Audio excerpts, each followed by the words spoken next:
Jesus के चेले और उसके आसपास के लोग जीसस के कामों से सरप्राइज रहते थे, जैसे कि पानी को दाखरस में बदलना, 5 रोटी और 2 मछलियों से 5000 की भीड़ को खिलाना।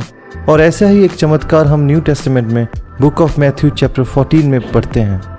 जब जीसस 5000 लोगों की भीड़ को खिला चुका, तब उसने अपने डिसाइपल्स को नाव पर चढ़ने के लिए विवश किया कि वे उससे पहले पार चले जाएं। When Jesus had fed the 5,000, he made his disciples get into the boat and go on ahead of him. और वे प्रेयर करने के लिए अलग पहाड़ पर चला गया। And he went up onto a mountainside to pray. और सांझ को जब वह अकेला था, तब चेलों की नाव झील के मध्य में थी। When it was evening, the boat had reached the middle of the ocean, and Jesus was the only one on land. Jesus के डिसाइपल्स लहरों में जूझ रहे थे क्योंकि हवाएं बहुत तेज थी। He saw the disciples fighting against the wind because it was too strong.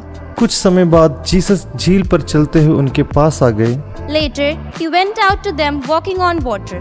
Disciples उसको झील पर चलते हुए देखकर घबरा गए और कहने लगे यह भूत है, और डर के मारे चिल्लाने लगे। When his disciples saw him, they thought he was a ghost and cried out in fear.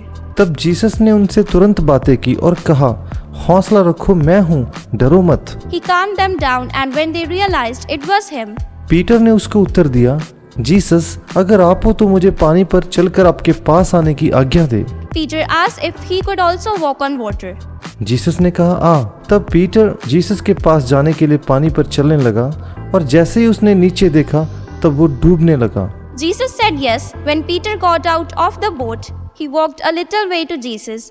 But as soon as he looked down, he began to sink. Jesus ने उसे बचा लिया और पूछा, तुमने डाउट क्यों किया? Jesus saved him and asked him, "Why did you doubt?" जब वह नाव पर चढ़ गए, तब हवा थम गई। उसके डिसाइपल्स हैरान थे। The moment they were in the boat, the winds died down. His disciples were amazed.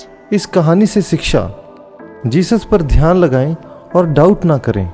Moral of the story: Focus on Jesus and do not doubt. Biblical stories देखते रहें और खुदावंद आपको आशीष दे।